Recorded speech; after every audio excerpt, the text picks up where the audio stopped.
પેલી વનરાજભાઈ મેં તમને ખબર કીધું તું. હા તો તમે આવો ફટફટ, આપણે પેલી જગ્યાએ જવું છે કે શું સુરાગ અહીંયા કોઈ આપણે મળે તો વાર જોઈ નાખો અને આપણે ચેકિંગ કરે કે શું કારણે એનું મર્ડર થયું. આપણે અહીંયા કોક તો સુરાગ મળી રહે, છેવટે કોક તો એનું હથિયાર બથિયાર કોઈ ગમે તે વસ્તુ અહીંયા મળી રહે. હા તમે તરત આવો. હા તમને લેવા આવે. હારું હા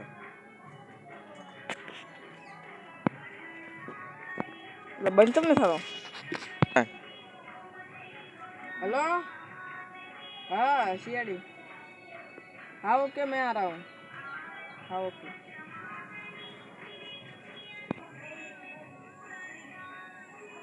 બોલો બોલો. આપણે પેલી જગ્યાએ જવાનું છે.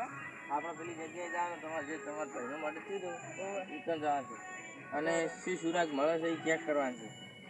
અને એમ કે અહીંયા કોઈ આપણે વસ્તુ કે સુરાગ મળી જાય તો અમને એમ કે અમારે ગુનેગારને પકડવામાં અમારું પેલું ખર્ચ એમ કે સહેલું થઈ જાય એમ. હા હું તમને બધી જગ્યા બતાવી નાખું.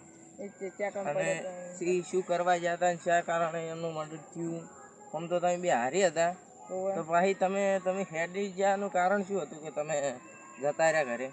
પણ એમાં સાહેબ મારે એવું હતું કે હું થાચેલો હતો આખો દાડો કામ કરી અને ડાયરેક્ટ હું તો ખાઈને ઘરે સુઈ ગયો. મેં કીધું હવળે આવે છે ને આવીને સુઈ જાય. પણ એ એમાં ગણવા જાય તો તમારે ઓક એમાં આવી શકે તો કોઈ સુરાગ અમર નહીં મળે ને તો પણ અમારે પછી તમારા ઉપર અમારે કરવું પડશે એમ. પણ સાહેબ આમાં મારો કોઈ ગુનો જ નહીં. મને ખબર નથી કે આવું થાય છે ને કોણ હું મિલીને જોતો જ નહીં. હા એ તો તાર કારણ છે. તો આપણે એમ ખબર હોય જ ને કે નહીં કે સુરાગ મળી જાય તો તમારો હક નહીં ગણાય. પણ અમે પૂરી કોશિશ કરીશું કે તમારા ગુનેગારને હાટું ગોતીએ. તો સાહેબ જગ્યા તો ઘણી આ રેવા હું તમને ખાલી બતાવું. જગ્યાએ જો સુરાગ મળી જાય તો વાત રેડી છે અને જો નહીં મળે સાહેબ આ જગ્યા હતી આટલા હણક પડ્યો થઈ રહ્યો. આટલે હા એમ તો અમે આવ્યા હતા ને લાશ લેવા, તારે ખબર છે કે આટલામાં ચોક લાશ હતી પણ સુરાગ આટલામાં ગોતવું પડશે.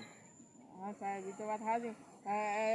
એડી જગ્યા હતી અને અમે જો આટલા આજુ પોણી એમાં પગ ધોતો હતો અને હું વળી હેડી ગયો આગળ અને જો ચડી પગ ધોરાઈ ગયો અને પછી એનું મર્ડર થઈ ગયું.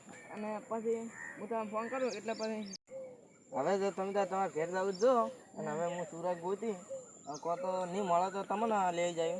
અને જો સુરાગ મળી જાય તો એમ કે ગુનેગારને પકડવામાં હવે અમે તમને હાલ ફોન નહીં કરો કારણ કે હવે તમને અમે ગુનેગારને પકડીને જ ફોન કરીશું. હા તો હવે તમે જઈ શકો.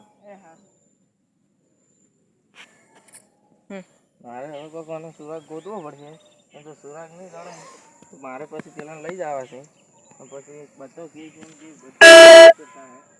પણ હાલ મને લાગતું નહીં કે કોઈ સુરાગ હોય.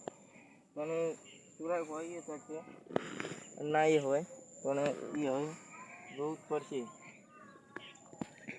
ઠીક છે કે કોના લીધે કરંટથી તો એને વાર જ નથી થયેલો કારણ કે એને ખૂબ મોટા હથિયારથી કાઢ્યો. કરંટ આવ્યો નથી. કરંટ આવ્યો હોત તો એમ કે પેલું થોત પણ કરંટ નહીં આવ્યો.